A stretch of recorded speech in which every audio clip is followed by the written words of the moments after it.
Bé, l'Aire Espriu és la segona novel·la que ell, de fet la segona obra, que ell molt conscientment publica. La família d'Espriu era procedent d'hereus, tant per banda de la mare com per banda del pare, de diverses generacions i d'anys enrere, i a més eren dues famílies que d'alguna manera s'havien fet un lloc a la societat perquè tots dos, per un cantó o per l'altre, provenien de famílies d'antics navegants. El seu dia a dia, des de molt menut, devia tenir un parell d'anyets, o encara no, passa a Barcelona, és a dir, que ell en realitat podríem dir que era barceloní. Té fama de difícil, té fama de dur,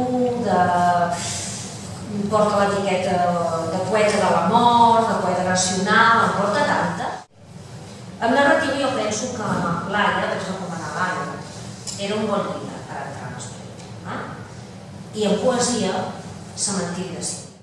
El van picar una miqueta fort i algú potser fins i tot ha comentat que no es va ser prou generós amb ell. Era molt jove i se'l va acusar de que era una redacció una mica precària, de que no coneixia bé la llengua catalana.